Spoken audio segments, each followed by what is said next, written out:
After Muslim Arabs conquered North Africa in the 7th century CE, Islam spread across West Africa through merchants, traders, scholars, and missionaries, mainly through peaceful means. Many African rulers either tolerated the religion or converted to it, allowing Islam to take root across the Sahara.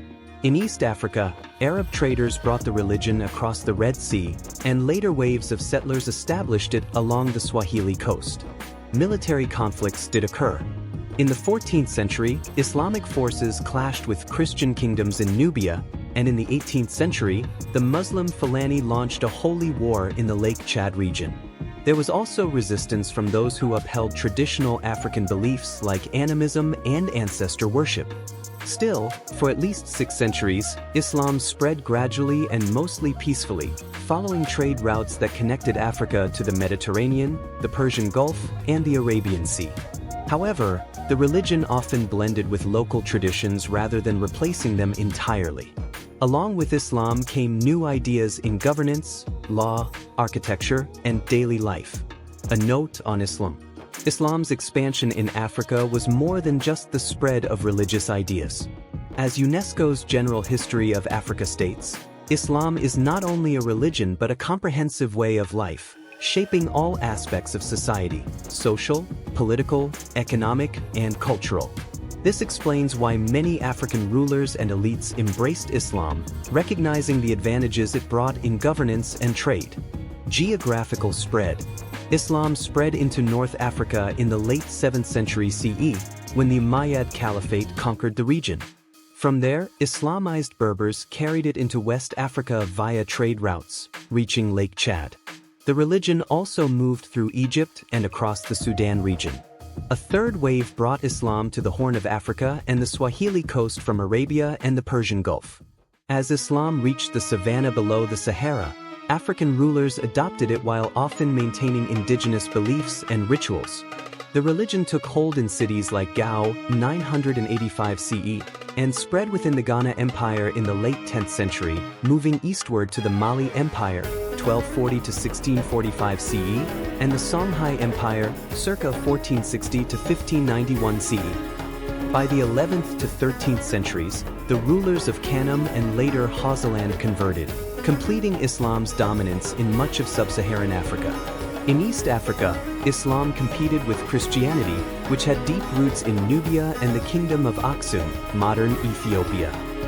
In the 14th century, the Mamluk Sultanate of Egypt led military campaigns that converted many Christian kingdoms to Islam, except Abyssinia. Meanwhile, on the Swahili Coast, Arab and Persian traders settled in the mid-8th century, blending their culture with local Bantu traditions.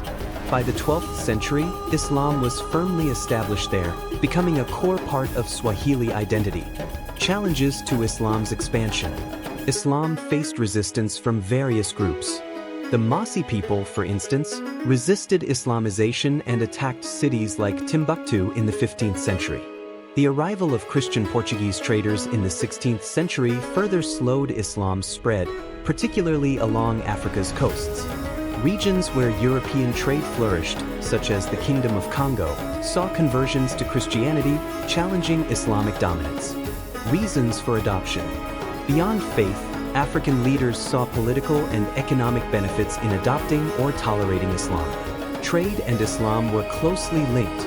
Merchant communities like the Dayala, Hausa, and Dayakank converted early, as Islam provided ethical guidelines that facilitated trade. This fostered trust and credit systems essential for long-distance commerce.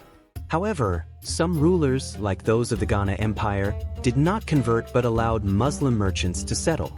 Ghana's capital, Kumbisala, had a distinct division. One town was Muslim with 12 mosques, while the other housed the royal court and traditional shrines. This duality reflected the coexistence of indigenous beliefs and Islam. In contrast, Mali's rulers embraced Islam. The first confirmed Muslim ruler, Mansa Musa, made a pilgrimage to Mecca in the 1260s or 1270s.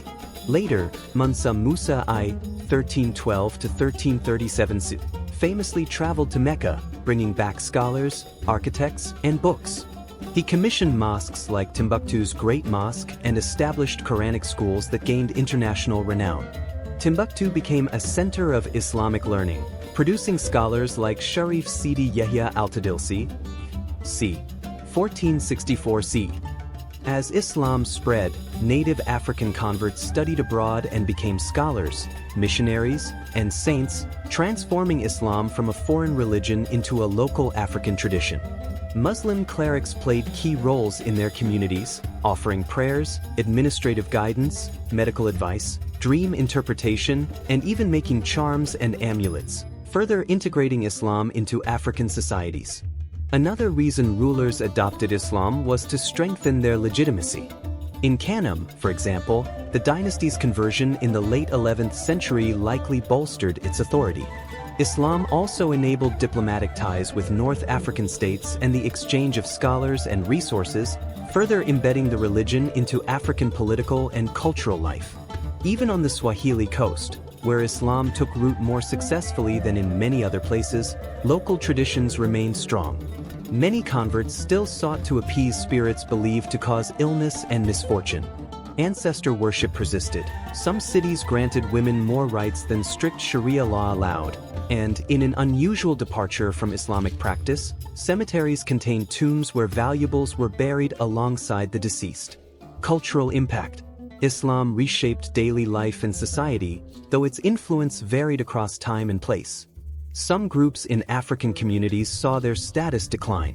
Metalworkers, once revered for their skill in forging metal, lost much of their mystical prestige.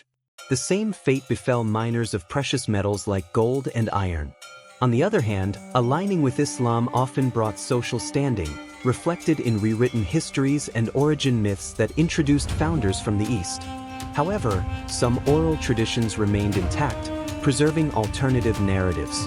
A prime example is Sundiata Keita, founder of the Mali Empire. Written records depict him as a Muslim convert, yet oral tradition portrays him as a powerful magician rooted in indigenous beliefs. The roles of men and women also evolved. Some African societies had once afforded women greater equality than Islamic law permitted. Matrilineal systems gave way to patrilineal ones. Names changed too, often adapted to local languages. For instance, Muhammad became Mamadou, and Ali transformed into Aliyu. Clothing styles shifted, with women encouraged to dress more modestly and adolescents covering their nudity. Islamic architecture spread alongside the religion. Mosques appeared wherever Muslim communities thrived, though with regional adaptations. On the Swahili Coast, for instance, mosques lacked the minarets and inner courtyards typical elsewhere in the Islamic world. Islam also introduced technological advancements like writing, numerals, mathematics, and standardized measurements. Muslim scholars, missionaries, and travelers, including Ibn Battuta and Ibn Khaldun, left detailed accounts of African societies during the medieval period. Their observations, combined with archaeology, have been instrumental in reconstructing Africa's past, a history that colonial powers once sought to erase to uphold racist narratives of Africa as an uncivilized land awaiting salvation.